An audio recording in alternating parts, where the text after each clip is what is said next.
Julien Millot et Tancred Mollet.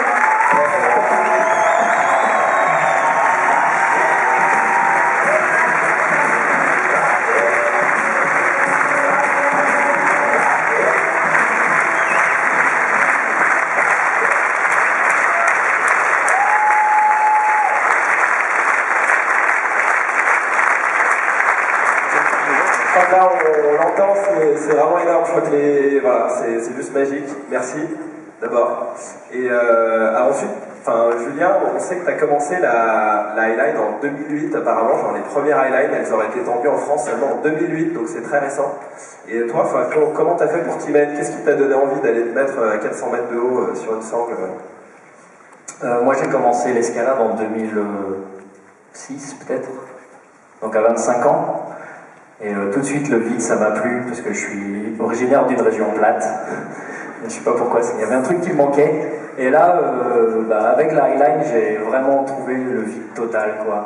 Et du coup, après, j'ai essayé la snack au sol. Puis un quart d'heure après, il y a cet oiseau-là avec d'autres personnes qui tendaient une highline, un peu n'importe comment d'ailleurs, dans les gorges du Verdon. Alors on y allait, on a fait un petit stand-up comme ça, une grosse chute, puis on s'est dit, bon allez, on va s'entraîner une semaine, et puis après, on va faire ça bien pour de vrai, quoi. Donc, premier jour, première highline, quoi, c'est solide. Et qu'est-ce que vous cherchez maintenant avec la highline? C'est plutôt la nouveauté, la recherche d'esthétique, l'adrénaline? Maintenant, c'est vraiment du plaisir, quoi. C'est vraiment génial. Moi, j'ai plus trop peur, à part quand je vais chercher des grandes longueurs.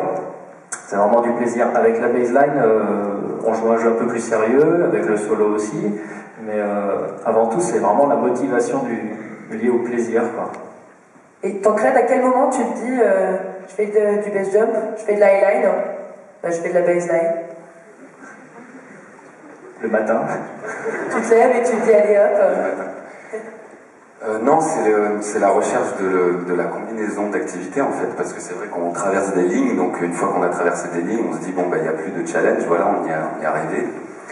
Et ensuite c'est ce sentiment-là, en fait, tu pars d'abord dans un élément que tu connais, c'est-à-dire en équilibre sur une sangle, et la pression monte de plus en plus parce que tu sais que tu décides de sauter, hein. Tu chutes pas, tu tombes pas, parce qu'on le dit un peu dans le documentaire, si on tombe, on impacterait la roche et ça serait très très mauvais.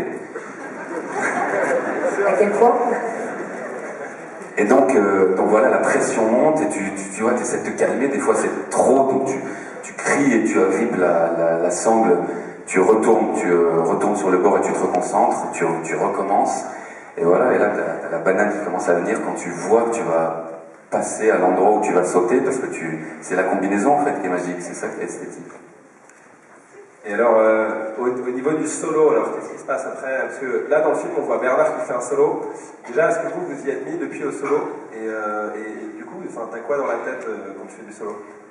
Ouais, le solo, là, effectivement, donc c'est un copain qui est suisse-allemand, qui fait un solo dans le film. Nous, on en faisait aussi à l'époque. On n'a pas fait celle-là en solo parce qu'on était concentré sur autre chose, vous l'avez vu. Le solo, on va dire, c'est pour purifier la traversée, quoi.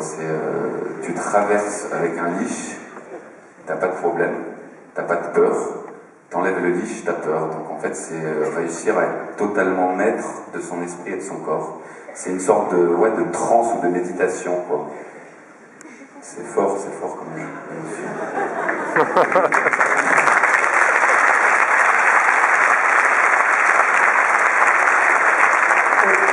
D'ailleurs, la peur, elle est assez récurrente finalement dans le film.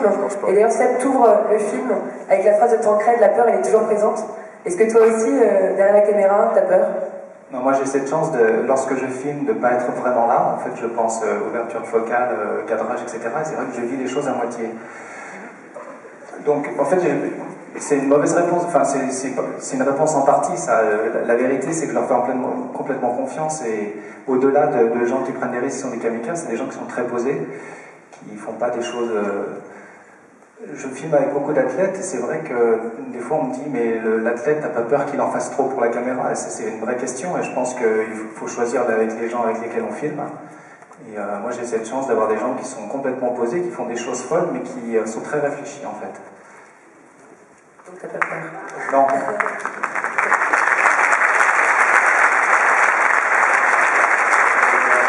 Et ça, on sait que les gens ont envie de t'applaudir. Moi, je crois que ton film, il a beaucoup été comparé à La vie au bout des doigts, pour son côté, justement, qui a suscité des vocations. C'est vraiment, il a vraiment suscité énormément de vocations.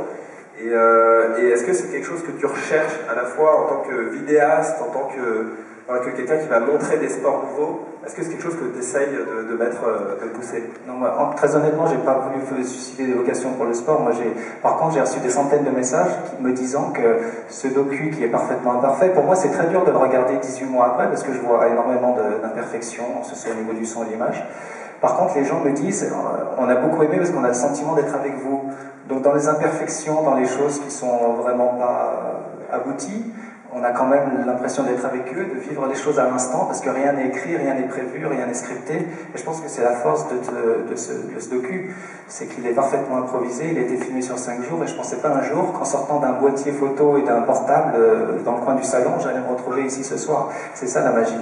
Et finalement, les gens, je pense que plein de gens sont capables de faire ces choses-là, en termes de tournage. Et l'évocation, s'il y en avait à susciter, ce serait plutôt sur le côté prise de vue et métier de l'image.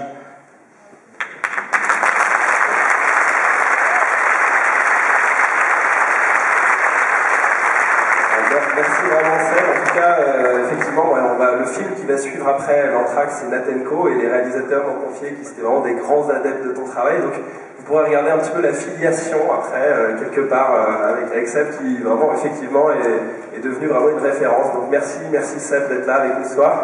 Merci Julien, merci Tancred. Merci à tous.